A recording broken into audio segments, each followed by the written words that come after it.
در اشتراک در دور 4 آزمون هم این یک موفقیت هست. تشکر، خسته نباش.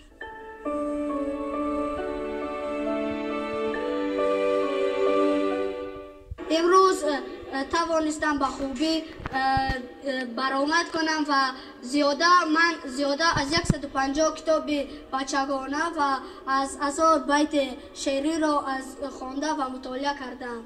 سوال هم آسان بودم برای این، اما از زمان کتابم بودم و توانستم و بیشتر سوالات جواب درست برگردانم.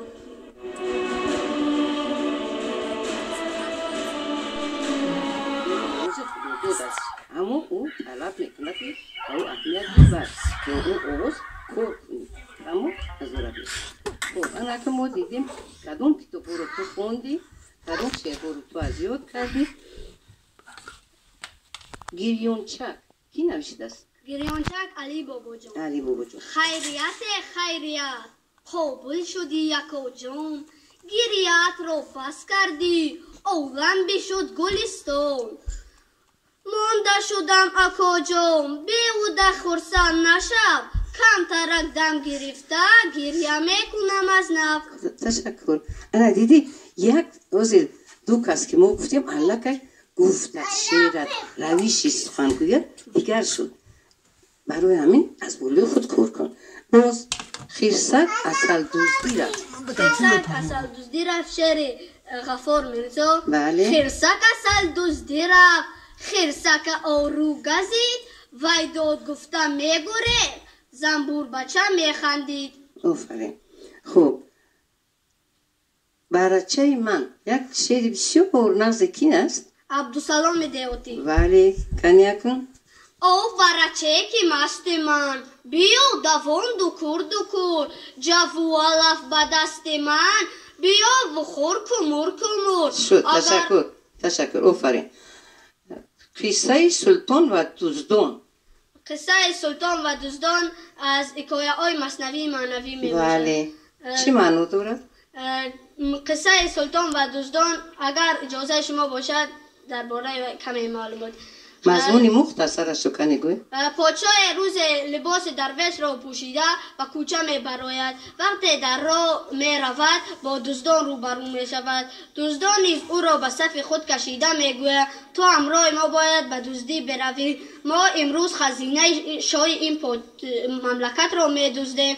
وی به وحشت افتاده همراه آنها می رود. هر یک آنها می گوید من یک هنری دارم، اگر کمی فکر کنم تمام گنج عالم را می دانم. دیگرش می گوید من یک مشت گل زنم در دیوار سوراخ می شود و وقتی او می رسد او می گوید من یک هنر دارم، اگر ریشم را خورم آدم را از گناه نجات می دیم و همه آنها به دزدی می رفتند. تشکر. اینجا شتگی این رو می دونم. اکنون یک مسئولیت، یک لطیفه گوی که همین همه شتگی خواندند کنی؟ سکچه از خرگوش می پرسد مگر به ادبی؟ نه ایران شده می گوید خرگوش از گوشات بسیار کشیدن که این بسا درازند. در مغازه پسر بچه به مغازه آمده به فروشنده می گوید به من یک دفتر بچگانه دید، من این خیلی دفتر ندارم ایران شده. می گوید فروشنده برای چارک دویم قلم دید. بعد از پسر یک مرد دیگر در نوبت بود. او از این با پسر بچه نگرسته میگوید با این سوال های بی‌معنیت سر فروشنده رو ویران نکن و خودش به نوبت آمده میگوید با من یک دفتر دخترانه دید. تشکر. و همین خنده تو رو به دیگر کس میسپرم و موفقیت میخواهم. از زورابک بسیار خوب و اندیشه خیلی خوب و معلوم است که کتاب‌های خیلی زیاد را مطالعه کرده. اینجا من کتاب‌های خوانده شده پیشنهاد کرده شما را مطالعه کردم از نویسنده معروف عبدالحمید صمد. شما چند نامگوی کتاب را پیشنهاد کردید، بگویید که همین چرا این ادیب نام کتابش آفتاب خندید بوده است؟ آفتاب خندید معلومات کمتر درباره این ایرج از خواب برمیخیزد وقتی به طرف تریزه نگاه میکند ابرها را در بیرون میبیند او از این به حیرت افتاده به مادرش مراجعت میکند مادر جان برای چی در بیرون امروز آفتاب تابان نبرآمده است و همه جا خیره است و از این بیبی کلام به او میگوید برای آنکه تو دیروز بیادبی کردی. معلوم تشکر. معلوم که شما این کتاب رو خوندید خیلی تاخیر شاید خونده باشید. کتاب دیگر با شما منبع کردید از همین مؤلف. من آشنای تو آشنای من. این چگونه کتاب است معلومش میدونی؟ بله در این کتاب یک افسانه با نام بهرام است. افسانه نه حکایه. بله حکایه کنی گفت. بهرام در صنف دوم میخواند. او بچه خیلی خوب است از همه فنها با آی پنج دارد اما روز وی دو گناه کرد. سحری وقتی برخیست او نخواست که به مکتب رود و خود را کسل مانده به مادرش گفت مادر جان من امروز به مکتب نمیروم. مادر به او گفت برای چی؟ او فریب داده گفت سر من کمتر درد میکند. تشکر از ربک. تشکر. شما از همین کتاب‌های عبدالحمید صمد که مطالعه کردید چی تاثیرات برداشتید؟ خلاصه میگویم که ما باید مثل بهرام دروغگو نباشیم همیشه پدر و مادر را حرمت کنیم و به آنها هیچ وقت گپ دروغ نگوییم. تشکر. موفق باشید. در برنامه 3 شعر از عبید رجب آورده ای. یکش ما را سحر که خیزان و شعر اصلا ما دارم بعد در یک بینایی بر هوا دیگرش آلوچگولی بودم. همون شعر اولش قرائت کن. مادرم مرا سحر که خیزان مادرم کیسه آب جخان مادرم که کرته‌ام بپوشان مادرم که چای گرم نوشان مادرم که گل به دست من داد مادرم که مکتبم فرستاد مادرم که گفت مرا خوابید مادرم کیست به من جان و دل مادرم. آلوچگولی بودم. آلوچگولی بودم من دخترکی دادم غرم کند من در زبرکی دادم. خطا کردی دوامش خطا کردی. اینجا موافقه همون صنف 5 تو خیلی خوب تیاری دیدی خوب اینجا خوندی بعضی خوب غلط هایم بود لیکن طرز خوندن خوب میگه از کتاب های خواندگیت همش اینجا خوب همه شنیدن. از زوربک من یک سوال دارم. تو گفتی که 128 تا شعر از یاد کردیم. خب از منم چند تا شعر از یاد کردیم از شعرهای من. به خیالم همین قدر محبتت بود که بعضا یک شعری من 2 بار نوشتی. مثلا موران قطاره که 2 بار نوشتی. من همین گفتنی که آیا همین 128 شعرت همین خیلی درست است یا که 2 باری هم نوشتگی ها حساب کردی؟ نه با فکرم خطا. انا این خیلی که باشد بیا من همین دونم که حقانی تو همین شعر میدونی. انا از شعرهای خودم اگر گویم من 2 مصرش میخونم از شعرهایی که اینجا تو نوشتی. من از دیگرش نمیپرسم. تو 2 مصرع دوامش میخونی. 2 مصرع فقط. سیله زاغان پرد بیابان خر و خر اما با خبر. آفرین 2 مصرع گفتم. من برای که دونم که تو در حقیقت همونو میدونی. مثلا سلچه این کلچه و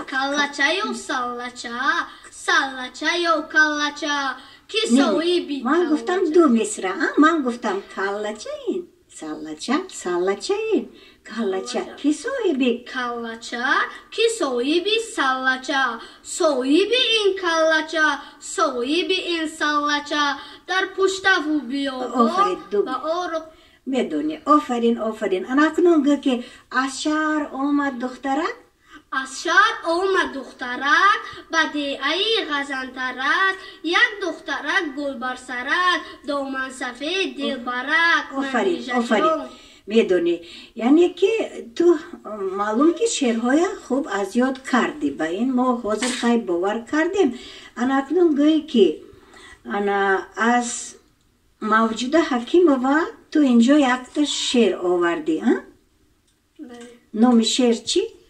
لفظ مادری نه از موجوده حکیمова تو نوشته اینجا که رقاصه لفظ مادری از نعمت زاده از محبوبه بینون تو مؤلفای اول همین که کتاب خوندی من با یک بار دیگر تاکید میکنم باید تو انیق دونی که مؤلف اون کی است وگرنه کتاب خوندنت معنی ندارد تو شعر ترسونزاده خانی گویی که کتاب ترسونزاده خانی گویان که یک شعر ترسونزاده نامشان ندونی که میرزا ترسونزاده نوشته است این چه شعر مثلا خب اینجا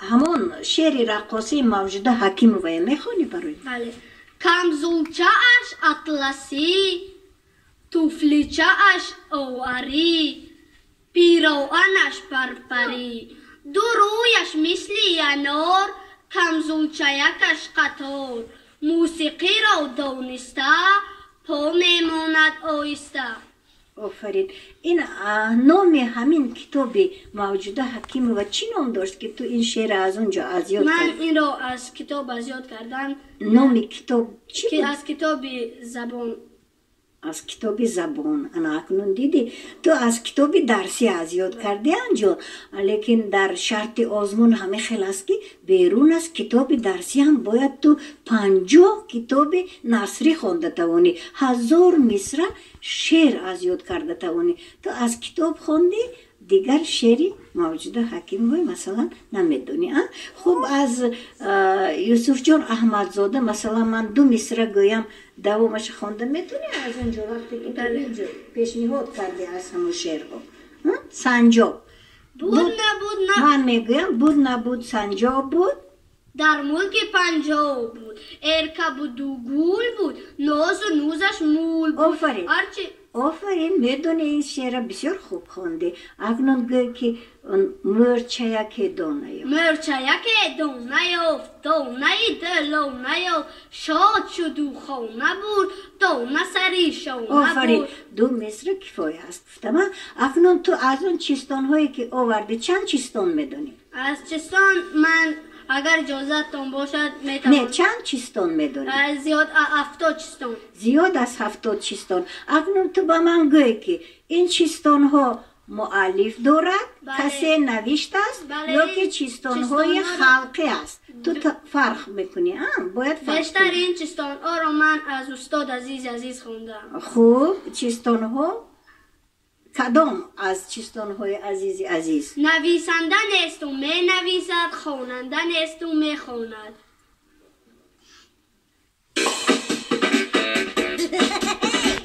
نیست و می نویسد خواننده نیست و چیستان خب چیستان خب یک دیگر چیستان با اکی میدونی و دیگر چیستان های خلقی رو میدونم خب یک چیستان خلقی خون خرم انگی گوشش دنگی نه آب میخورد نه علف میخورد کی میدونه جوابش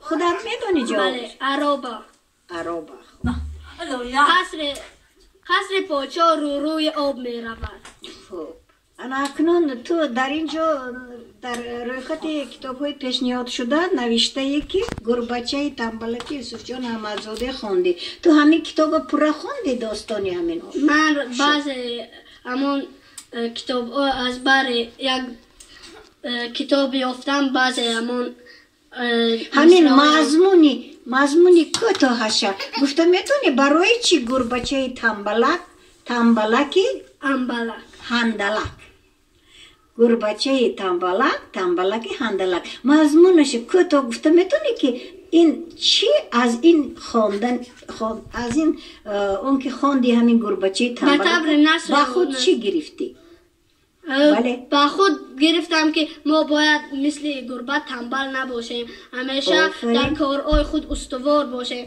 سریع بر وقت خسته به مکتب رویم و هر کس که تستد به مکتب رود اما اونقدر علم و دانش وی زیادتر می شود. یعنی که تنبل نباشیم، مهنت کنیم، از پشت مهنت چنان گفتن مهنت کنی روات بینی. آفرین. خوب دودرکم من گوش کردم همون کسی که شما رو به همین آزمون تیار کردن همین شرط آزمون خوب فهمیدن، بسیار چیزای انتخاب کردن که همون چیز به حیاتی همین کودک و همین موافق است. و همینجا بسیار دیدم شعرهای بزرگ از برکردی، همین شعر اولیه که ما همون کودکی در آواز خیلی که اینجا گفتن از همون گوارا اول زبان برادیم شعر میدونستیم. این بود من کلان میشوم. اینجا قید شده است، کنی بخوانم نه؟ من کلان میشوم، قهرمان میشوم، بر دیاری خودم پاسبان میشوم، حفظ من جان من تاجیکستان من، همچو گل در چمن بشکفد بخت من، دایما بر سرم محکم است این سخن، جسم من جان من تاجیکستان من. دایما در دلم دیگه یا در سرم؟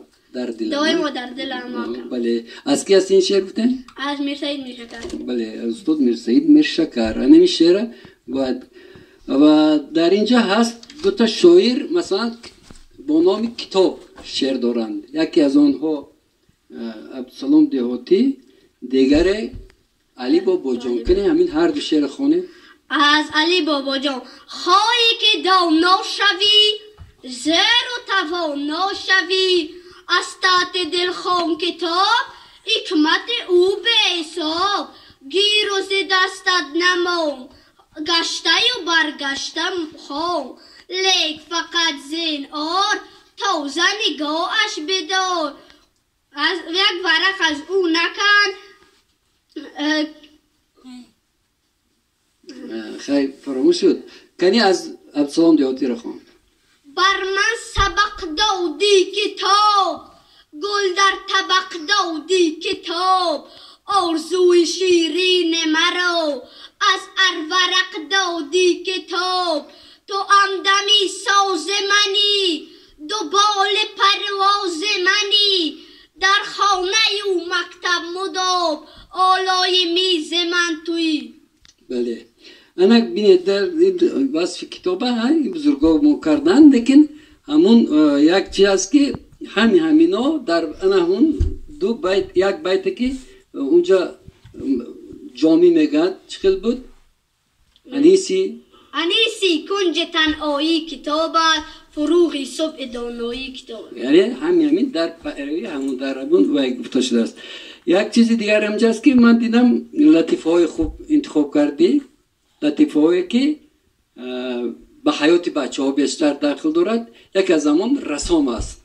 همون یک حکایت رسام در دست یک شاگرد به شاگرد دیگر میگوید رسم زور کشیدی، اشتهایم آمد، اشتهایت پیش از برآمدن آفتاب برآمده بود، من فکر کردم که تو تخم بریان کشیده بودی. دیدی چیزی عجیبه. همین چیزای خوبه است، دویم از بر کن میلاش. همین مقصد همین آزمون همین است که شما چیزای خوب از بر کنید، این مهنت میکنید، ازیاد میکنید، همین چیزای بهترینه که اون آینده برای دیگران در کار شود. یعنی با تو میتونی کلان شوی با دیگران تلقین کنی، ها چیزی خوب از بر کردن در کار وقتی که مهنت کرده ازیاد میکنی. سلامت باشید. در یک لطیفه کلمه درویش استفاده کردید یا حکایت بود این از مثنوی. خب همین درویش چی معنی دارد؟ درویش یعنی شخص کمبغل و معنای دیگر بیچاره. اکنون همین کلمه لطیفه که حاضر درباره‌اش زیاد گفتیم، خودی لطیفه چیست؟ لطیفه یکی از ژانرهای ادبیات شفاهی می باشد. لطیفه تو معنیش چی است؟ معنی یعنی لغویش، یعنی من لغت این رو پرسیدنی هستم از نگاهی ژانر نه، وای با مثل خنده در تصویر یافته است، سخن با مثل خنده یعنی در لطیفه تصویر یافته است. خب از کلمه لطف گرفته شده است نه؟ بله. خب از زورابک از این پیش دوشنبه آمده بودی؟ بله. آفرین. پیشتر آمده بودی؟ بله. چند سال شد؟ در صنف سه هم با حالا که صنف 5 میخونی در 2 سال تغییرات ها زیاد دیدی؟ بله. آفرین. یعنی با شرافت همین آزمون به دوشنبه آمدی، دوشنبه رو باری دیگر دیدی و ما برای تو موفقیت میخواهیم در اشتراک در دور 4 آزمون هم این یک موفقیت هست. تشکر، خسته نباش.